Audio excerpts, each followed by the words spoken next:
എൻ.സി.പിയുടെ നേതാവായിട്ടുള്ള കേരളത്തിലെ നേതാവായിട്ടുള്ള പി.സി. ചാക്കോ തിരിച്ച് കോൺഗ്രസിലേക്ക് മടങ്ങിയെത്താൻ തയ്യാറാവുകയാണ്. എൻ.സി.പിയുമായി ഉള്ള അഭിപ്രായ ഭിന്നത അതിരൂക്ഷമാകുമ്പോൾ സംസ്ഥാന അധ്യക്ഷ സ്ഥാനം ഉൾപ്പെടെ വലിച്ചെറിഞ്ഞുകൊണ്ട് വീണ്ടും തിരികെ കോൺഗ്രസിലേക്ക് എത്താൻ വേണ്ടിയുള്ള നീക്കം തുടങ്ങുക.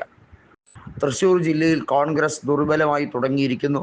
അവിടെ വീണ്ടും സജീവമാകാൻ വേണ്ടിയുള്ള കൃത്യമായിട്ടുള്ള പ്രവർത്തനത്തിന് വേണ്ടി കൂടിയാണ് പി.സി. ചാക്കോയെ തിരിച്ച് കൊണ്ടുവരുന്നത്. മാത്രമല്ല, പത്മജ വേണുഗോപാൽ ഉൾപ്പെടെ ബി.ജെ.പിയിലേക്ക് പോവുകയും കെ മുരളീധരൻ തൃശ്ശൂരിൽ 3-ാം സ്ഥാനത്തെത്തുകയും ചെയ്തതോടുകൂടി ടി.എൻ. പ്രതാപനെ കൃത്യമായി കോൺഗ്രസ് തഴയുകയാണ്. കാരണം അദ്ദേഹത്തിൻ്റെ കർമ്മനിരത വലിയ രീതിയിൽ ശോഷിച്ചു എന്നും അദ്ദേഹം വ്യക്തിലാഭത്തിന് വേണ്ടി, സ്വന്തം നേട്ടത്തിന് വേണ്ടി മാത്രം പ്രവർത്തിക്കുന്ന വ്യക്തിയാണ് എന്ന കെ മുരളീധരൻ്റെ കാഴ്ചപ്പാട് ഉൾപ്പെടെ അവിടെ ചർച്ചയാവുകയാണ്. ഏതായാലും ഒരു കാര്യം ഉറപ്പിക്കാം, പി.സി. ചാക്കോ അങ്ങനെ ചെയ്യുന്ന ഒരു സാഹചര്യത്തിലേക്ക് വരാൻ വലിയ ഒരു കാരണമാകുന്നത് CPM-ഉമായിട്ടുള്ള അഭിപ്രായ ഭിന്നത കൂടിയാണ്. പി.സി. ചാക്കോ ദേശീയ നേതൃത്വവുമായി വലിയ തോതിൽ ഇപ്പോൾ ഒരു പ്രശ്നത്തിലാണ്.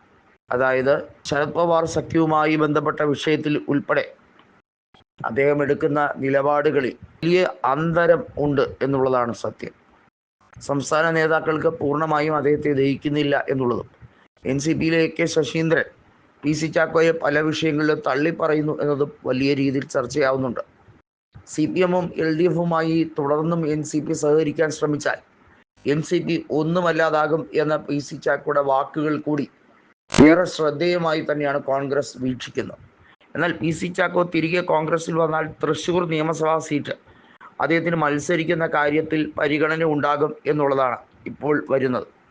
അതായത് നമുക്കറിയാം, പി.സി. ചാക്കോ 2009 തൃശ്ശൂർ ലോക്സഭാ സീറ്റിൽ വിജയിച്ച വ്യക്തിയാണ്.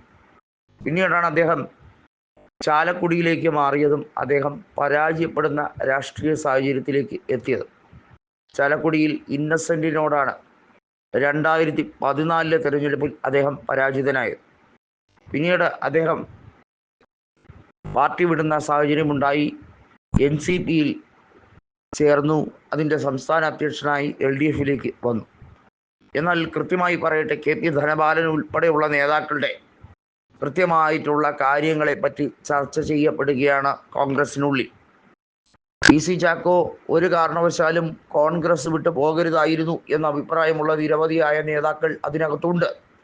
അവർക്കും പറയാനുള്ളത്, ഇദ്ദേഹം എന്തിനാണ് പൊടുന്നനെ സീറ്റ് നിഷേധിക്കുന്നതിൻ്റെ പേരിലോ അല്ലെങ്കിൽ അത്തരത്തിലുള്ള ചെറിയ തോതിലുള്ള തർക്കമോ ഒക്കെ വരുമ്പോൾ പാർട്ടി വിട്ടു പോകുന്നത്? അദ്ദേഹത്തിന് കോൺഗ്രസ് ചെറുതല്ലാത്ത പദവികൾ പലതും നൽകിയിട്ടുണ്ട്. അദ്ദേഹത്തിന് അർഹമായ സ്ഥാനം കോൺഗ്രസിനുള്ളിൽ കൊടുത്തിട്ടുണ്ട്. എന്നാൽ ഇടതുപക്ഷവുമായി നിൽക്കുമ്പോൾ അങ്ങനെ എന്തെങ്കിലും സ്ഥാനമാനങ്ങൾ കിട്ടിയിട്ടുണ്ടോ? ആകെ സംസ്ഥാന അധ്യക്ഷ പദവി ഒരു ചെറിയ പാർട്ടിയുടേതല്ലാതെ ആ പാർട്ടിക്ക് എന്ത് പ്രസക്തിയാണുള്ളത് എന്ന ചോദ്യവും അവിടെ അവശേഷിക്കുകയാണ്.